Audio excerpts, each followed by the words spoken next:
One single authentic self standing in truth is more dangerous than 1,000 cowards in uniform, because while they depend on illusion to control the world, you become living proof that the world can be something else. And if you're willing to suffer for what's true, they will never understand you, because the lie will not bleed for his own story, but you will.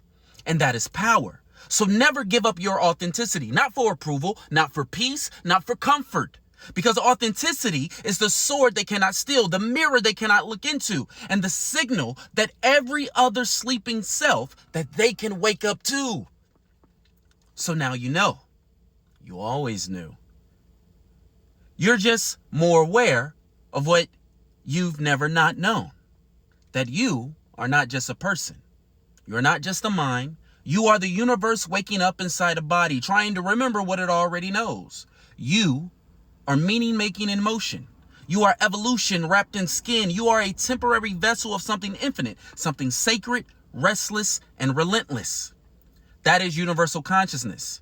It is the breath behind every art, every rebellion, every question, every prayer. It is why children cry out for justice before they understand the world. It is why you sense that life matters, even when you cannot say why. But consciousness alone is not enough. The universe did not place you here to merely think. It placed you here to move, to touch, to build, to fail, to bleed, to become. And none of that can happen without a body. The Overman does not float in the abstract of ideas. He brings them down to the dirt, because the next step in becoming, the next evolution of self, does not happen in the stars. It happens in the skin.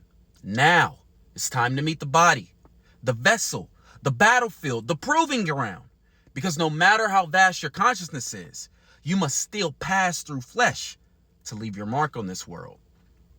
The body. The body is where infinity becomes real. You can meditate all day, you can dream of enlightenment, you can believe in consciousness, in gods, in destiny, but until you do something with your body, none of it matters. This is where the self becomes real, in skin, in sensation, in struggle, in scars. You are not dropped into the world as a floating idea. You are born into flesh, and that flesh is not neutral.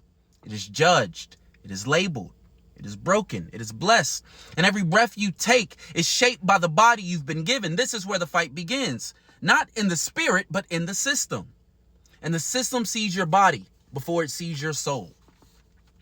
Most people either worship the body or ignore it. They chase its pleasure or tries to transcend from its limitations. But the Overman does neither. The Overman masters the body because he knows there is no creation without contact. There is no legacy without labor. There is no meaning if it stays in the mind. You are not your body, but you are not free from it either. You are a self passing through form, a window of awareness riding on bone, blood, and breath. And that means this: your greatness is not just in what you believe, it is in what you do. And what you do begins with your body.